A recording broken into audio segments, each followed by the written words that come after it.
Allahumma sholli wa sallim ala Sayyidina wa maulana Muhammadin Hatatama fi ilmillahi sholatan Da'imatan bidawami mulkillahi Eling-eling wong urip bakale mati Ojo bungah maring dunya mulya mukti Lurung ilmu wong ibadah ingkang ngerti Murih amal wiwit urip tumeka mati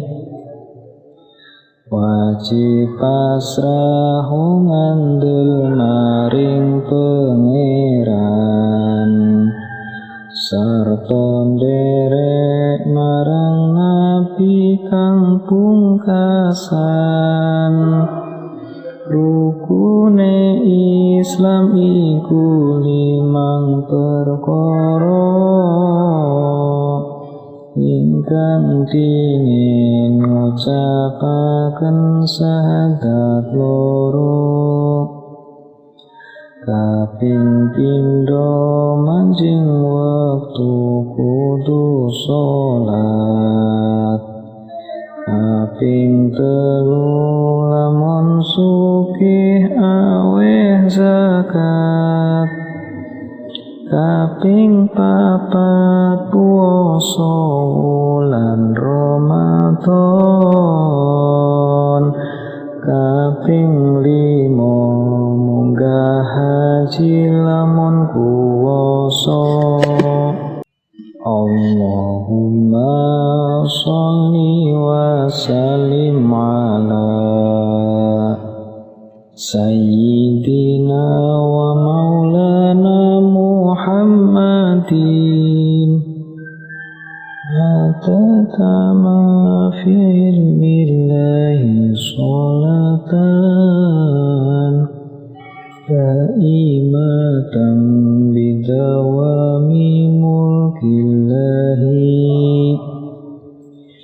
Eling-eling wong urip bakale mati Ojo bungah maring dunya mulya mukti Lurung ilmu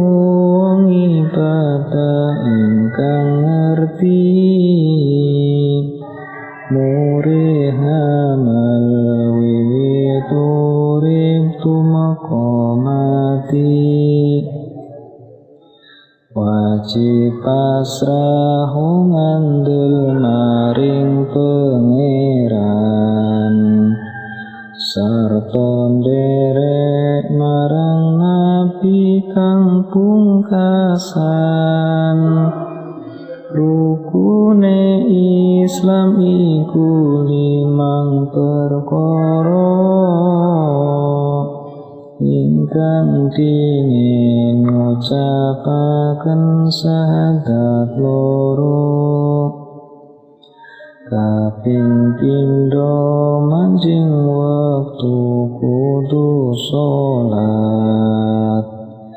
kaping telu lamun sugih aweh zakat kaping papat puasa wulan Ramadan kaping 5 munggah haji lamun kuwasa